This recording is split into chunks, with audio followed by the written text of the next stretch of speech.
So we're at a little bit of an odds here. I would prefer some more bombers. Seems like you like a little bit more of some ball strikers. We both like putters.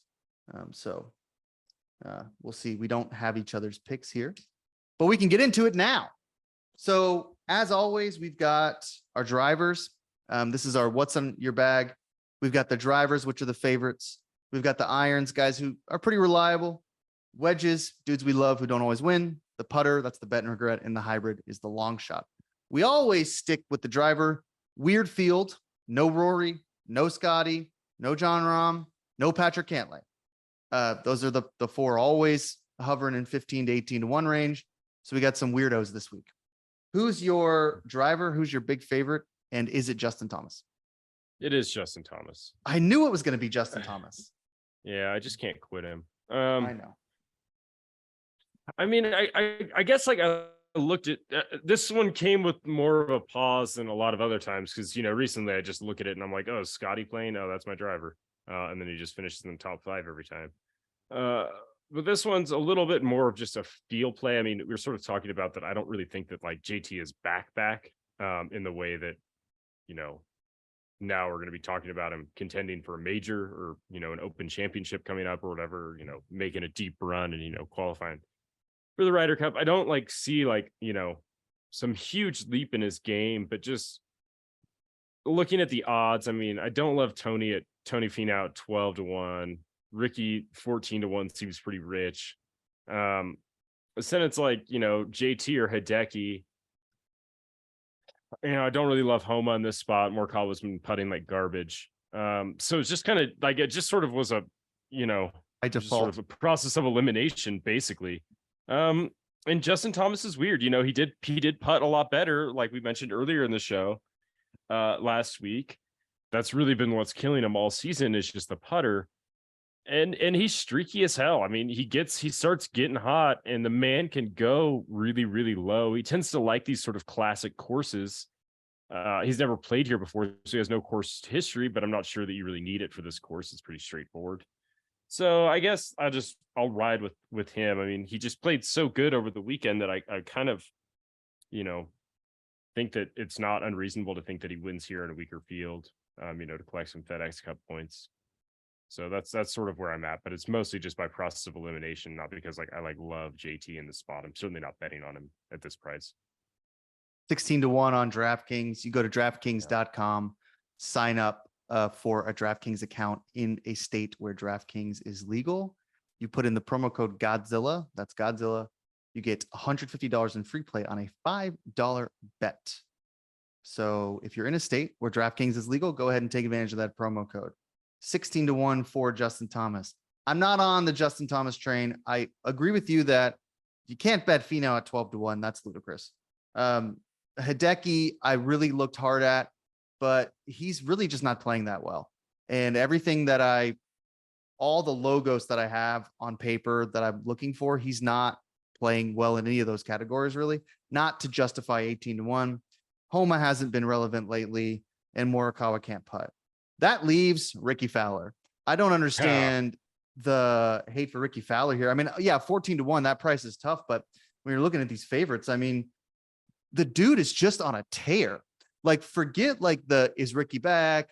Can he figure it out? I mean, Ricky Fowler is going to win some tournaments. This guy is on an absolute tear. Strokes gained tee to green 12th, off the tee 64th, but he's always been kind of shaky. Flat stick, strokes gained putter 48th. Greens in regulation, 29th, birdie or better, 17th.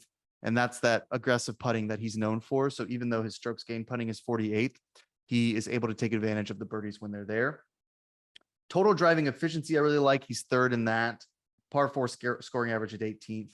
But what I love about Ricky is just tied for 13th at the Travelers, tied for 5th at the US Open, tied for 9th at Memorial, tied for 6th at the Schwab, tied for 14th at Wells Fargo, tied for 15th at RBC Heritage, tied for 10th at Valero.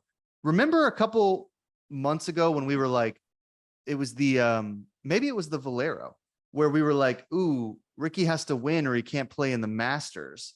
Like, what a tough year for Ricky. And then all of a sudden, ever since then, which he didn't win that tournament, he's just been ripping off top 20s, top 10s, and top 5s. I don't see why anyone wouldn't just be putting Ricky on their card every week, even at 14-1. I mean, I just feel like he's playing some of the best golf in the world right now. I mean, he certainly is. I mean, he's definitely playing good golf. I mostly am just like balking at the price, and as many of these good results he's sort of strung together recently, I mean, at some point there's got to be some fatigue that sets in, right? I mean, he's had 2 pretty good finishes in a row. I don't know. I mean, maybe this is the comeback story for Ricky this week, but yeah, I just didn't love the price, so I couldn't do it. I also like that he used to be the sponsor for Rocket Mortgage. Like, he used to do all his Rocket Mortgage. Oh yeah, ads, he did. so, Yeah. I mean, wouldn't it just be a terrific story for the PGA where he wins the tournament where he used to do those stupid commercials in his house in Florida or whatever.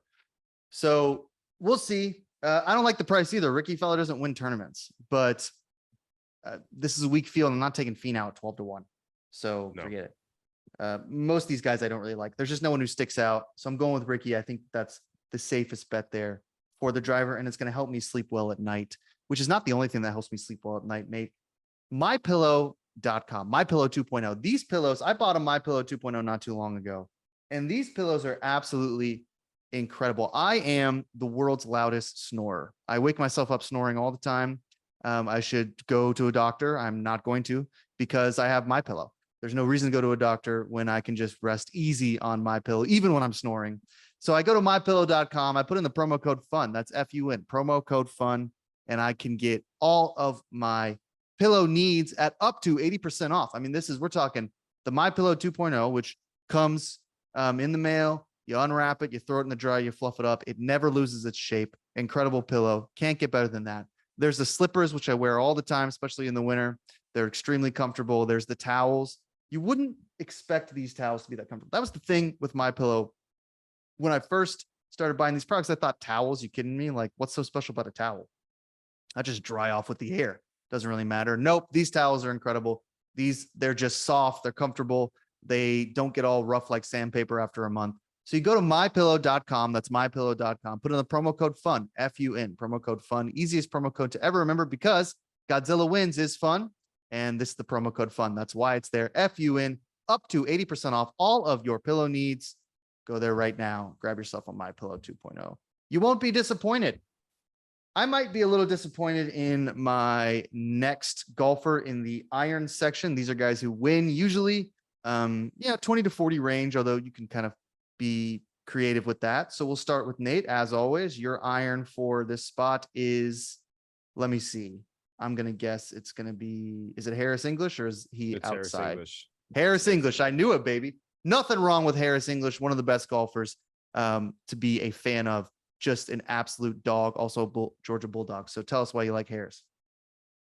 I mean, it's tough because he doesn't fit with sort of a lot of what I'm looking for. Some of this I think is just, I like how he's been playing. I like the sort of performance stuff lately. I mean, he played great at the US Open. He putted just absolutely out of his mind. And he hit the ball well enough to, kind of sneak into the top 10 there. Didn't play very good over the weekend at the Travelers, made the cut, but just never really got anything going. I sort of just like the sort of form that Harris is in right now. I mean, he's put together some pretty strong finishes in the last couple of months. And it feels like a big one is coming. And this course it feels like the type of tournament he could win because it's just not presenting a lot of like ball striking challenges to him. And it sort of will give him a canvas on which to put his world-class putting on display. And, perhaps we catch the red hot putter like he did at the US Open, in which case he doesn't even really need to hit the ball that well. So this is mostly like Harris been putting great. He'll probably keep doing that. That's just what he does. And this is a course where a hot putter can win sort of without, elite ball striking. The problem with Harris is the Sunday, just anecdotally, the Sunday performances are such a mess. And this Saturdays is a tournament, are usually not great either. No, Fridays are terrific. This is a tournament where over the last couple of years, the winner has won by more than one stroke, like 3 strokes last year, 5 strokes the year before, something like that. So usually guys catch a hot putter, they run away with it. My trepidation with Harris is that he can't run away with the tournament. He just isn't. He's so shaky on Sunday. We saw at the US Open. Now that's a major, but I mean, he just imploded and he was there. I mean, he was right there and he was playing incredible and he just couldn't get anything off the tee because whatever nerves or something. So, but at 35-1 in a weak field, I mean, he can win a tournament and he can win it here. He's won before. So I don't hate the pick. I'm a little bit shorter on price here with my iron. I gotta love Sung J M this week. I know you get burned every week with Sung J, but I'm done with Sung man, J. yeah, I know you are. I mean, he just fits every category that I like so well. Tee to green, he's 26th in strokes gained. Off the tee, he's 18th. Putting, he's 55th. So not like a someone who I would associate with like a crazy flat stick, but he's, he can be solid. Total driving 20th, total driving efficiency 48th.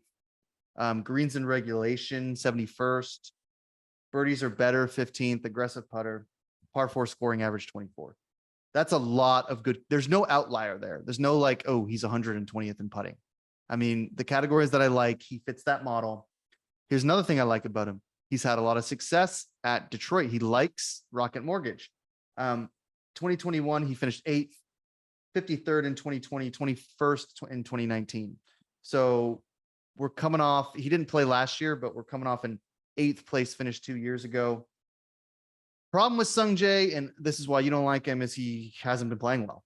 I mean, T29 at the Travelers, but cut at the US Open, cut at Schwab, cut at PGA, tied for 21st at Memorial. So he's so streaky. Like there's a possibility he just doesn't make the cut because he's just not playing that well right now. But I have to still like him statistically in the model. He fits really well. 22-1, I think is fine for him. I mean, that's kind of where he lives. Maybe like 30-1 in a elevated event, but you don't get him at 60-1. So, I'll take him there at 20-1. But I know you're off of him. Yeah, I'm off Sung Jae. I mean, he just plays so much. I just like keep thinking like, just take a week off, man, and then I'll get back to betting you. Like after I know like you've like slept in your own bed for like a day or two. But I mean, he's just such a like just grinder. It's just like hard. Like every week, I'm just like, oh my god, again, Sung Jae, what are we doing? So I can't do it. Yeah, I have Sung Jae fatigue. You're more fatigued betting Sung Jae than Sung Jae is playing golf. That's 100%. 100%. You're more tired. You're more tired watching him lose than he's tired of losing. Yeah, like I'm like exhausted just watching him play like every day. I'm just like, oh my god, here's more Sung Jae on ESPN Plus in the morning. He's a grinder. I mean, he's a grinder. He likes to play golf. Absolute horse. He can win a tournament, and this is a weak field. He can win this tournament. So I like him at 22-1. I'm on him all week long, and I'll be touting it when he's hovering around the top 10 on Saturday, which I think he will be. Do you need some coffee? Why are you yawning? I need some beard vet, but I don't have any. Yeah, you're starting to piss me off. Every time I talk, you're like yawning. It's like what? Like yeah, like what? Like we have a podcast. Every time I say something, you're bored. Like next time, like go for a run first or something. Eat a full breakfast. Unbelievable. Like just keep yawning every time I talk. Maybe next time you talk, I'll just walk away. Nate's talking. Let me just like wander around. Lay down for a little while. Yeah. Yeah. I'll put on a movie, come back. Close your mouth. All right. So we'll talk a little bit here about our wedge then, since we both have our iron. Ooh, I got a good wedge as well. Wedge is a guy who doesn't win a ton, although this guy's won before. A little bit like a better price, I think, but could be anybody. Who's your wedge this week? My wedge this week, it's someone that I bet on quite a bit. He does not win. But I keep going back to him. I like Christian Bezuidenhout here. He's 80-1. Sure, yeah. Bez is a guy that I always sort of look towards when the golf course is forgiving for being a terrible driver of the golf ball, which he is. He's not long and he's, not super straight either. And this is a course that, can just sort of mask some of his deficiencies off the tee, I think. we sort of have opposite approaches here. I'm sort of taking guys that are generally weaker off the tee, and sort of, make up for it in other ways with a good putter and short irons. So I like Bisweednute here for that reason. He's gained strokes on approach in like his last 9 tournaments. So the iron game is good. The putter's been sort of up and down, but just sort of historically, and this season he's been a pretty solid putter. So he's definitely a guy that can get hot with a putter, like, really fast. So from that perspective, I sort of like him. The results have been spotty, missed a couple cuts in the last 4 events, T38, T21, the Memorial and Charles Schwab. But I feel like something good is coming here just because the iron game, it seems so solid. He just needs to kind of put everything together. And this feels like a course that he can do that on. He's never a guy that I'm going to be on in an elevated event, but when you talk about a weak field, yeah, absolutely. Like Bez is, I mean, he can always sneak up there to the top 10. And, I think that at 80-1, that's a really terrific price for a guy who has been playing fine golf. I mean, yeah, spotty at times, but not a bad pick. I'm at a different point here. I'm going a little bit short of a price, but I really like Chris Kirk this week at 50-1. So Chris is not strong off the tee either. So that's something to keep in mind, even though I'm looking at bombers. Tee to green, Chris has been good. I mean, he's strokes gained 36 tee to green. Putting, he's 60th, 105th off the tee, strokes gained. Total driving efficiency, though, 21st. So he's a little bit more efficient off the tee than he is just accurate. Greens in regulation percentage is 125th. So that worries me. The kind of short game around the green can be a little tricky for him. Birdie or better conversion, 71st. So not really great there either, but sorry for 50-1. Par 4 scoring average 24th. Reason I like him is not because he's been playing well, because he has not been playing well, not since he won at the Honda Classic. But he likes Rocket Mortgage. He likes Detroit Golf Club. In 2022, he finished 17th. In 2021, he finished 12th. And in 2020, he finished 21st. So I just think this is one of those situations where we'll be looking, be like, oh, Chris Kirk is like 18th on Friday because he just likes the course and he's comfortable there. I'm not saying he's going to be like, he's going to shoot into the lead, but at 50-1, if he can hang around, make a couple putts, you never know.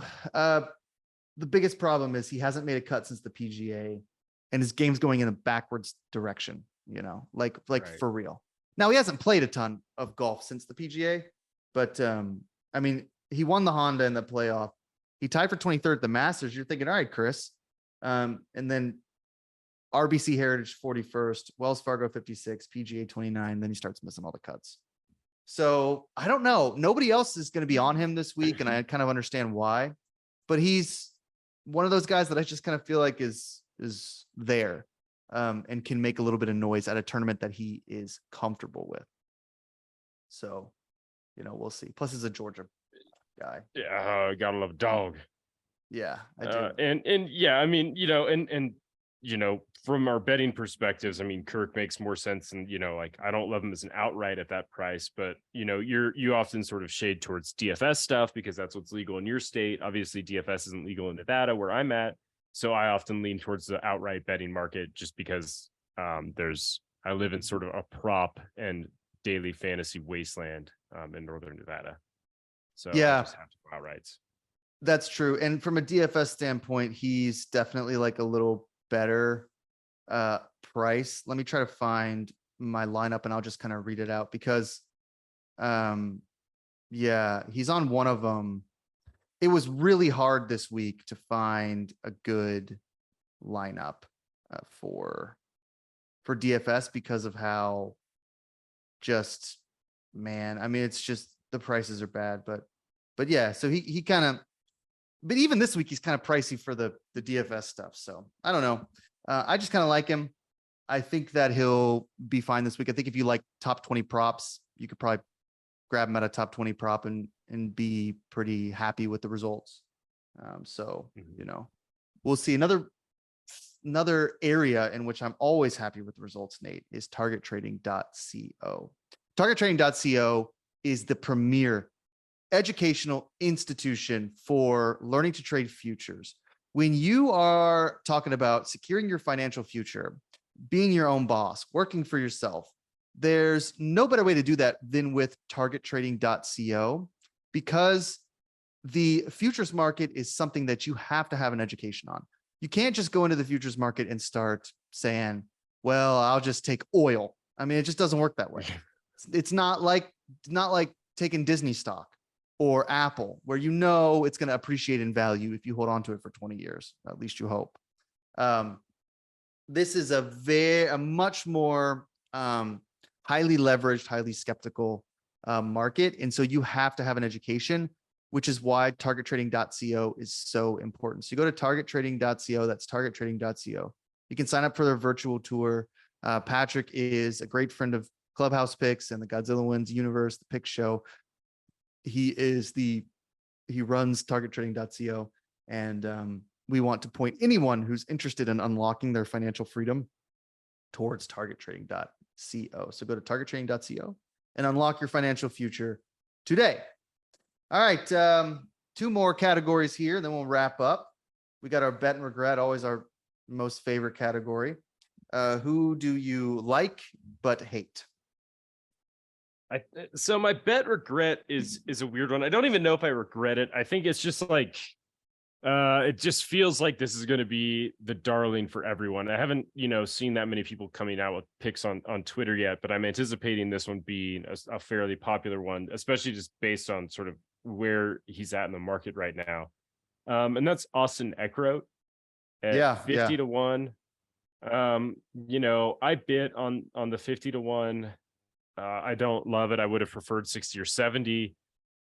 But from the nerd perspective, he's like rated like really, really pretty high relative to some other players of his caliber in the data golf rankings that they do their pre-tournament model. He's like fairly like elevated on there. And the results have been incredible lately. I mean, since the Byron Nelson, where he finished tied second behind Jason Day, he really has been strong. T16th, the Charles Schwab, T30 at Memorial, T10 at the US Open, T24 at the Travelers. And there's just no real weakness in his game. I mean, since early April, he hasn't lost strokes off the tee. The approach game has been pretty solid. And he's sort of been up and down with the putter, but he's been putting pretty well recently, with the exception of sort of the US Open. He putted really well last week at the Travelers. So he's just a guy that is putting together some results. He's young. There's no real holes in his game. He's not a bomber, but he hits it plenty long enough. He's really accurate off the tee. He's a good iron player. He's a good putter. The softest part of his game is probably around the greens, but he's not even like terrible at that. He's just a guy that just looks like he's rounding into form, kind of an exciting young player. So I'm just sort of, drinking the Kool-Aid on Austin Eckroat. Like I said, I'm sure that he's going to be on a billion betting cards once every tout on Twitter starts posting theirs, which makes me sort of hate it, just because it doesn't feel like all of us can win at once. But yeah, that's sort of where I'm at with Eckroat. I mean, I think it's a strong play. I just feel like there's just going to be too many people on it, and then I'm just going to be mad. Yeah, nobody wins all at once. Nobody. Right. Not a lot of people were on Nick Taylor. Not a lot of people were on Wyndham at the US Open, and not a lot of people were on Keegan. So just the last 3 times. If we're all recommending you pick someone, just fade it, because it's not going to happen. Otherwise, everybody would be betting golf all the time if you could like just read 6 guys. It was that easy, them. Yeah, but it's not. It's extremely hard and very difficult and annoying and not fun. I never have any fun betting golf ever, unless I win, which is rarely. So, but that in the DFS stuff is tough too, because that's what's legal in my state, but the return on investment is not exactly like awesome. So even when you win, you don't really win. My bet and regret here, Nate, is Ludwig Aberg, the Aberg, yeah, the amateur, or he may have his card now. He has his card now. So the reason that I am on him is like because he hits the ball a million miles, and I feel like good enough. He's also like an absolute stud. He's going to be someone we're going to talk about for a long time. My regret, the reason I don't like him is because there's no stats on him. You can't fit him into a model. He doesn't play enough. And the price is too high. It's 50-1 for a guy who's played in like 2 tournaments in his professional career. That's because the field is so weak, but it's also just, it's because people are confident that he is going to be a good golfer. So just kind of anecdotally, he hits it far. He played well, I believe, at the RBC Canadian. And that course is not like, you can make some comps between that and in Detroit. So I'm pulling at straws here, but I think I wouldn't be surprised if Aberg ends up in the top 10.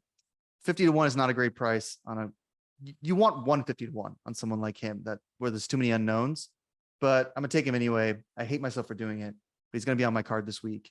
And I think I'm basically gonna take him all the time, like I do with Sahith or Akshay, these guys who I think a lot of times are gonna fly under the radar. Sam Bennett's another one who we've talked about a couple times. So that's kind of why I like him. But yeah, I mean, Aberg's great. I mean, he got it through the PGA Tour university stuff. You know, he's a top ranked college golfer. Like you said, I mean, he hits the ball like off the charts long. He's a good putter, really good iron player.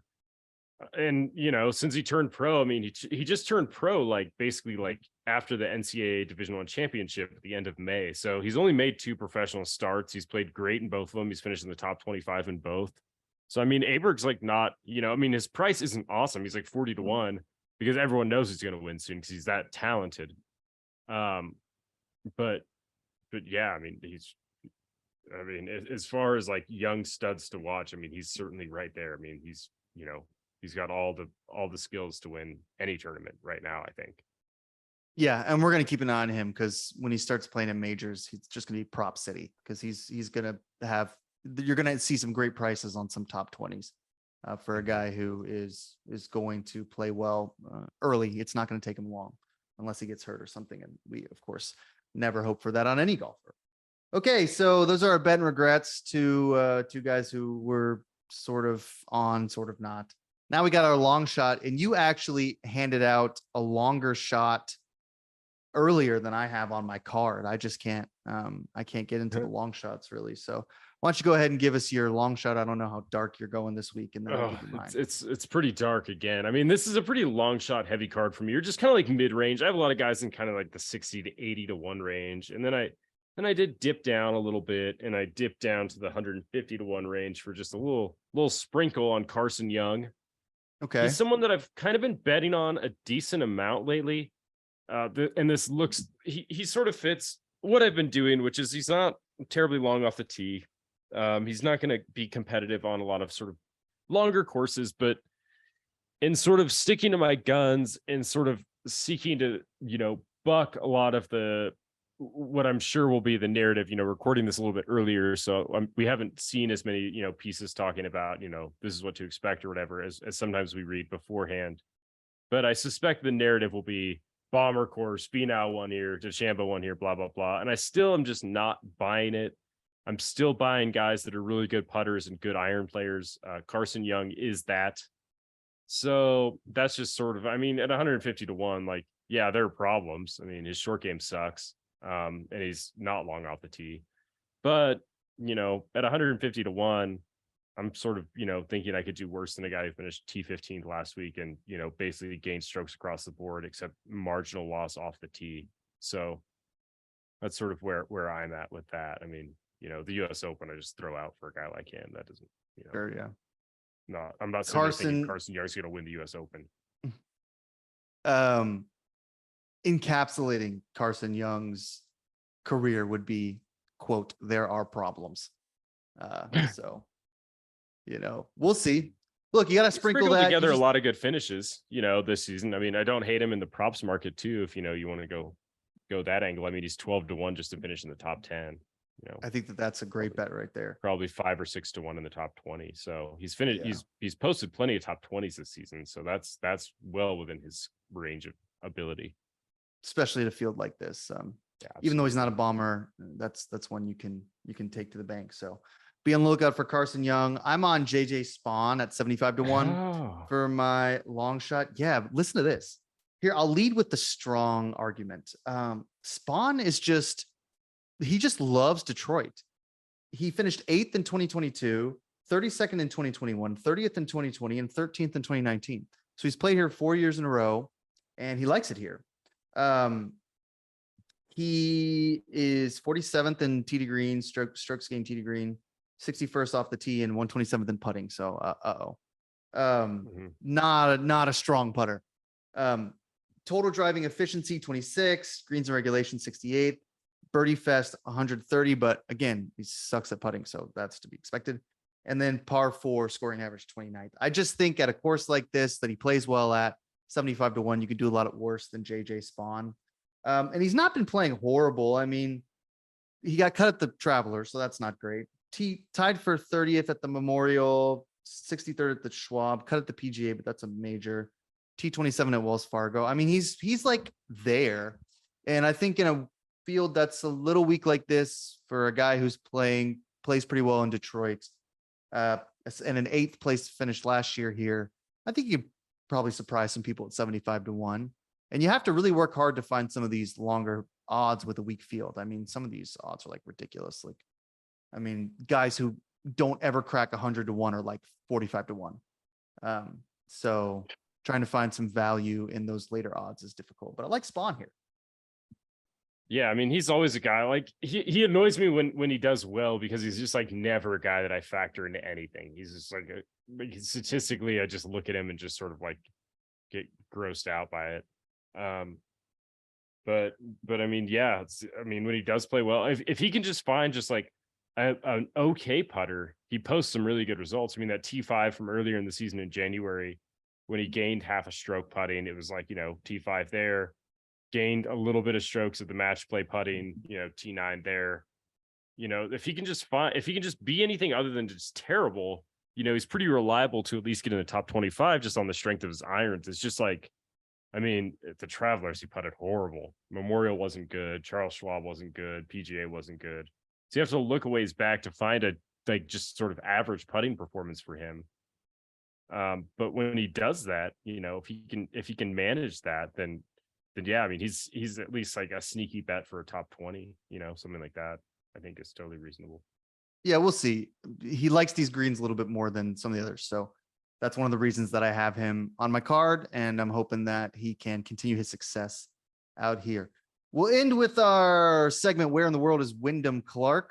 He's taking a much needed break this week after finishing in the top 30 at the Travelers. I think it was T29. Yeah.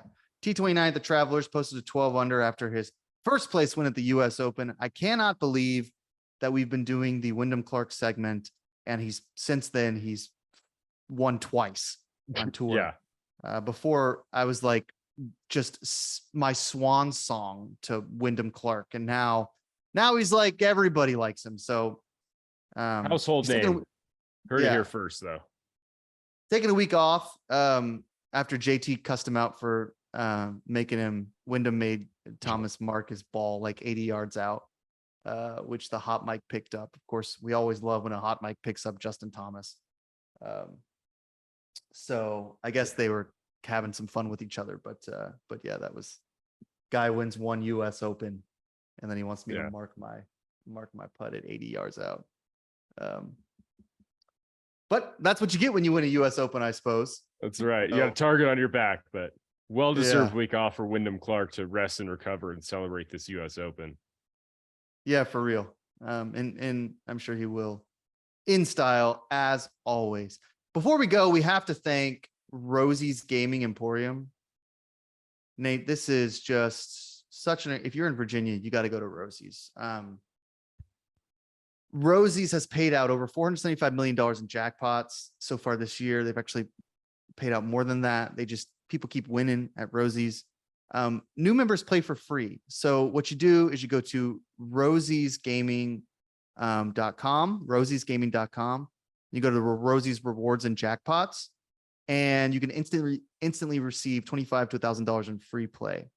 We're coming up on July, which is Colonial Downs in New Kent, Virginia. horse racing starts in Colonial Downs. And my father, the Godzilla of Truth, will be there live doing his show like every day for a while. He loves Rosie's. He gets a skybox. He does his show, then he bets the ponies. So if you're in Virginia, go to Rosie's Rewards or go to rosiesgaming.com. That's rosiesgaming.com. Sign up there for their rewards and jackpot.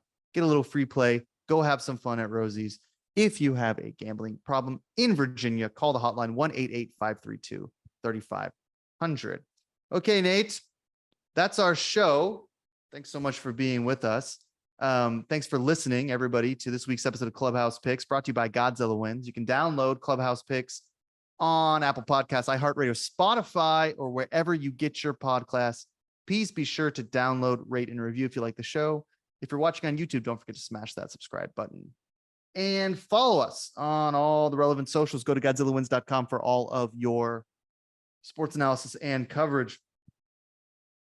That's Nate Perry. I'm Jack Fredericks, and we will see you actually in 3 weeks. So we're going to take 2 weeks off as I am traveling abroad. Want to give Nate a much needed break as well. So going to be a couple weeks before you hear from us again for Clubhouse Picks. Give us an opportunity to rest and reset, and also try to pick a winner, which we are not doing very well. Want to thank Nate Perry as always. Happy golfing. Good luck. See you in a couple weeks.